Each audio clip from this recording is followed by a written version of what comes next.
2020 was quite a year for all of us. Well, I'm going through a little bit of a rough patch. Whole year, actually. And 2021 was pretty hard too.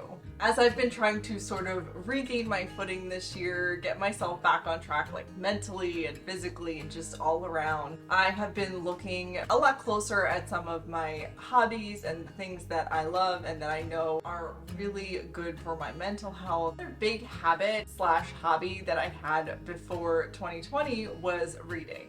It's called reading. Top to bottom, left to right. Group words together as a sentence. I have always been a big reader. It's always been one of my favorite hobbies. And 2018 and 2019 were really big reading years for me. And it just so happens they were some of my best years, like my happiest years, really great memories from those years. That was fun. And obviously, I don't think that just reading is what made those years so special. However, I do think that the fact that I prioritized giving myself time to read during those years definitely contributed to my overall happiness. As a disclaimer, I do not think that the number of books equates to happiness. However, for me, since I have been looking back on this stuff, I thought it was so interesting to see. So in 2019, I read 56 books versus 2020, I read 18 books. And I can distinctively remember that every single book that I did read in 2020 felt like so much work to get through. Quit telling your stupid story about the stupid desert and just die already.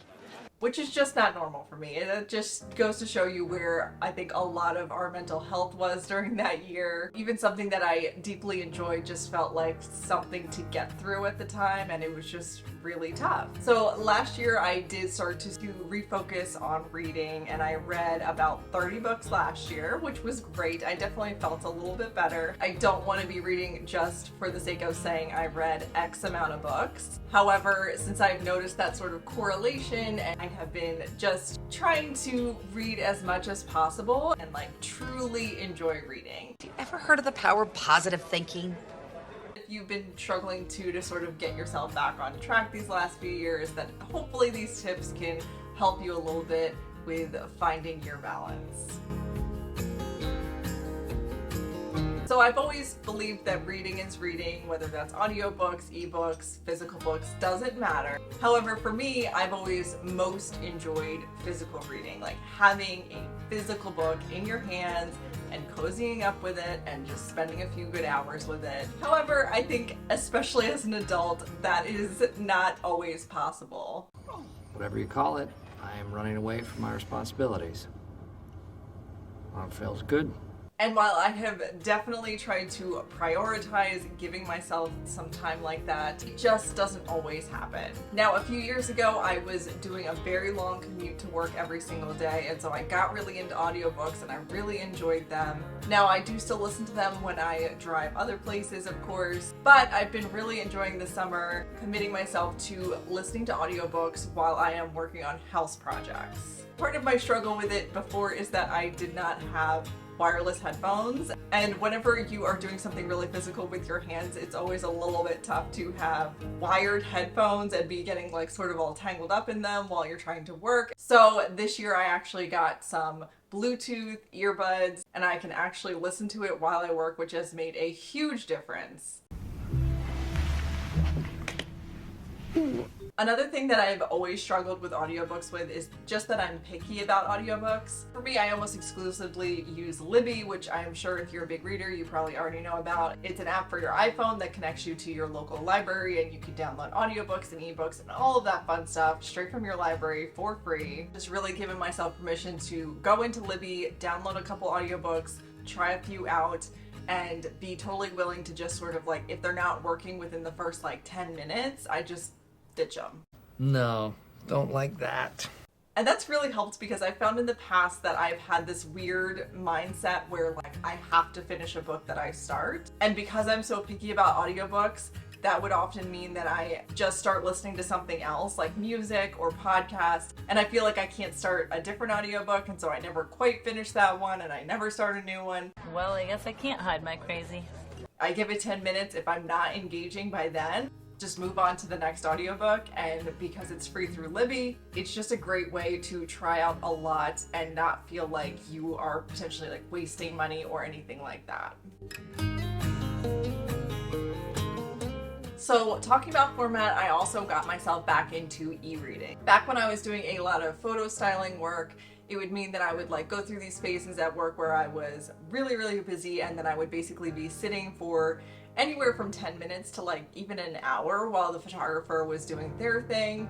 And so I would have these weird large chunks of time. And I sort of retrained myself, instead of opening Instagram, to open the Libby app and just start e-reading a book. And it definitely was so helpful for my mental health. So I really wanted to get myself back retrained this year to do that. But it's not easy. Up until this week, I was doing all of my e-reading on my phone, which obviously is nice and convenient to have it with you all of the time. So I definitely still like to have some e-reading on my phone. However, my husband finally pushed me to go ahead and get a Kindle. I actually got the kids Kindle. I like how small it is. You can change the settings in a kids Kindle so that you can read whatever you want. Dirty. Like I said, I just got this week, so I'm still getting used to it. However, I've already really loved having it to read in bed at night. And so this has been nice because it's super easy on my eyes, and I can even read it after my husband goes to sleep and it doesn't bug him. Anyway, this is not to sell you on a Kindle. It's just another way for me to read, and it just gives me more options, and it definitely so far has been really enjoyable. And I'm excited to travel with it too. Definitely recommend sort of getting the Libby app and maybe downloading a few ebooks and trying that out.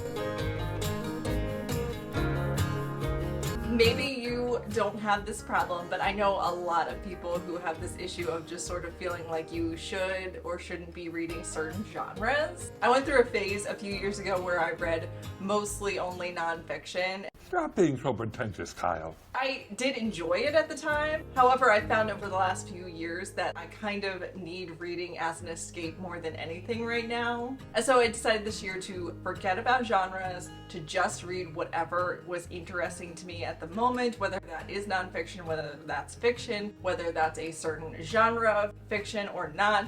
Doesn't matter. I can read everything from the same genre or something from every different genre. It just doesn't matter. Forget about it!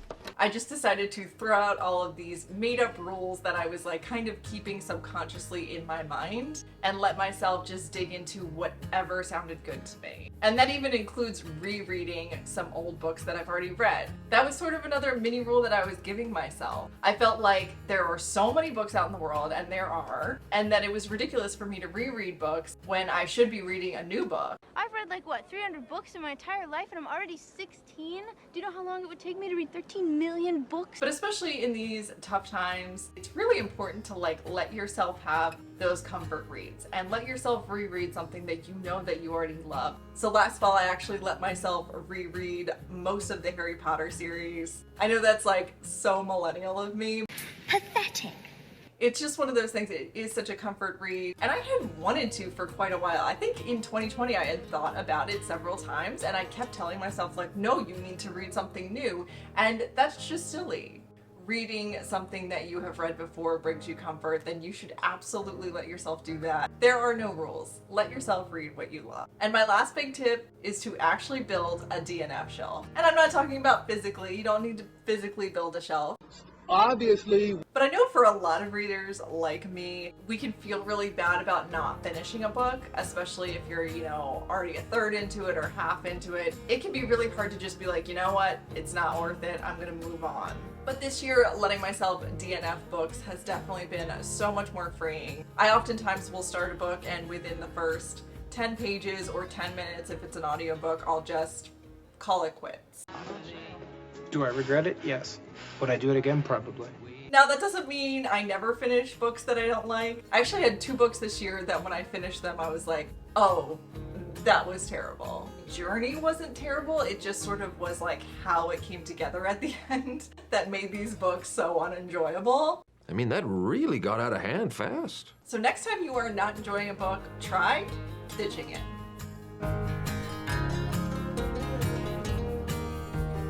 And then, since we are talking about books today, I thought it would be fun to do a little mid-year check-in. Like I said earlier, my total book read last year was 30 books. This year, so far, I have read 30 books. And we're only halfway through the year, which is really exciting, and I have honestly been really enjoying reading this year, which is the most important thing. So I thought it'd be fun to like pull up my list and just go through it and talk really quickly about some of my favorites. That way, if you are looking for a recommendation, maybe I can spark some interest. So one of my favorites that I just finished recently is Black Cake by Charmaine Wilkerson.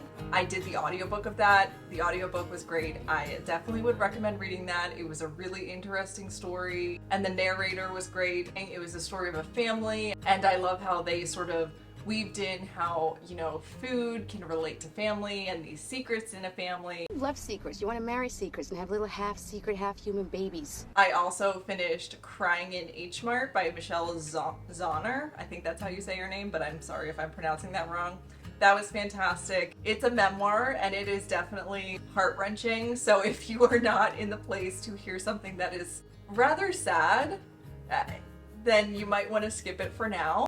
However, when you're in a good place, it definitely is like a beautiful memoir where they shared their experience of their mother dying. And it was just, once again, it also tied things back to sort of food, which was interesting. These books really get to me because I think there is something so interesting about families and recipes and culture and just everything that sort of ties in with family and food. But I also, once again, listened to the audiobook of that, and the audiobook is fantastic. Yeah, you definitely need to be in the right headspace for that one. Okay, this next one I'm just gonna mention, like a little spoiler, I'm not gonna spoil it, but in case you don't want to hear anything about it because you're planning on reading it, you can skip ahead. Wilder Girls by Rory Power. I listened to the audiobook of that, and it was a fantastic journey. I really enjoyed the story. However, I thought that the ending was rather disappointing. And I saw online that quite a few other people kind of felt the same way. It wasn't disappointing like I wish I didn't read that. I was personally hoping for a little bit more from the ending. It isn't fair. So this one is a pretty big. Station 11 by Emily St. John Mandel. This is actually my book club's book this month, and I listened to the audiobook for that one too. I liked it way more than I thought I would. I'm generally not into sort of that genre of like apocalyptic, post-apocalyptic. Maybe that's not the right descriptor of it, but that type of book is just generally not just something that really interests me, but I really enjoyed that one. The audiobook was really great, the narrator was really great, so I'd recommend that one. Turtles All the Way Down by John Green. I know John Green is like having a huge moment right now. I see him on my TikTok all the time.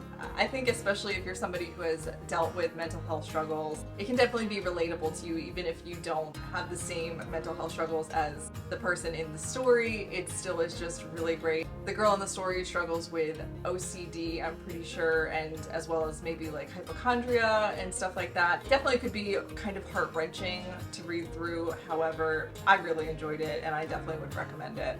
Ooh, okay, so this one I got for my birthday, and I actually have the physical copy. I read the physical copy, which was really great.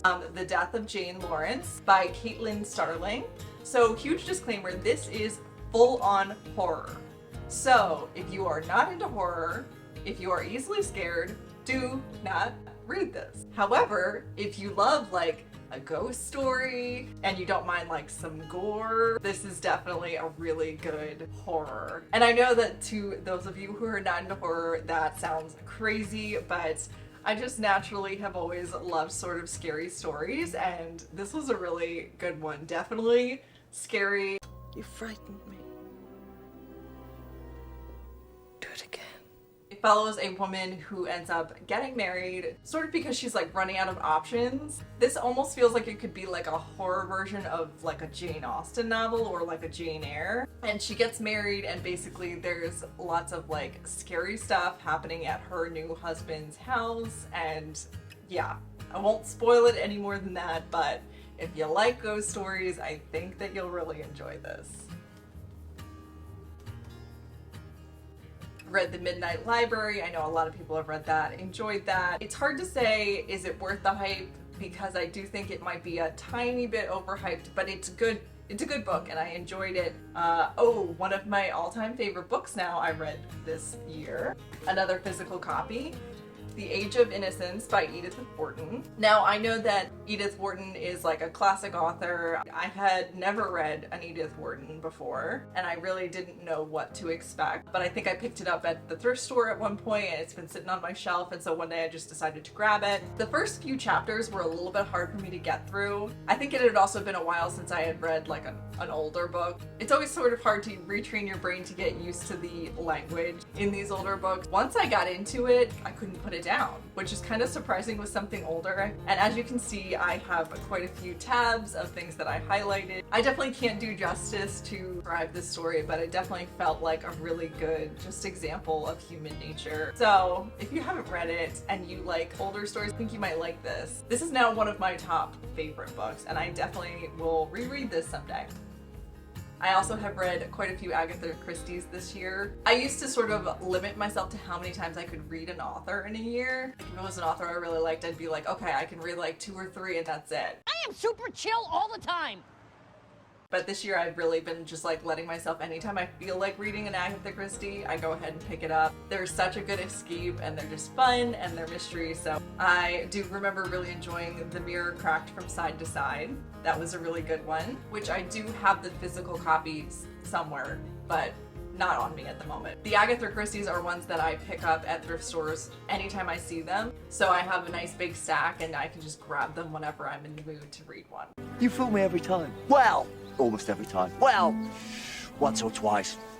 Well, once, but it was a good one.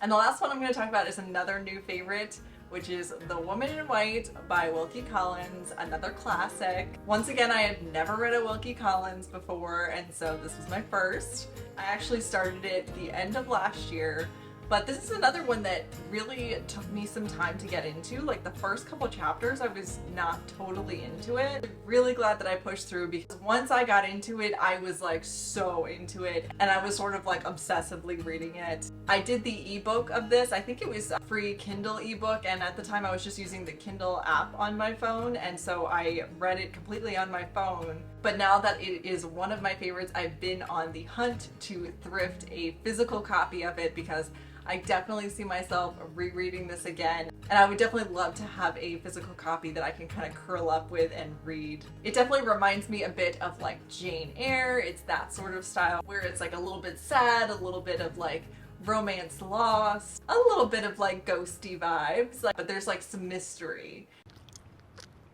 Mystery solved. Definitely love that one. If you haven't read that one and you love stuff like Jane Eyre, I think that you would really like that. I obviously have read more than just those, but I just want to highlight some of my favorites. And if you use Goodreads, I'll link mine down below and we can like follow each other because I'm always looking for new people, but then you can also see all of the other ones I read too. But I would absolutely love to hear your favorite books that you've read so far this year. I know I've really enjoyed seeing over on TikTok some of like the viral TikTok books, and I have been excited to try out some of those. So I would love to hear if you have any new favorites or discovered some classics that are now your new favorites. I would love to hear about those. And also if you have struggled with reading the last few years, but you have been sort of getting back into it, if you have any tips and you want to leave them down below in the comments, that way I can use them and also everybody else can see them too. I would greatly appreciate it. But I hope that you are having a lovely week and I will see you next time.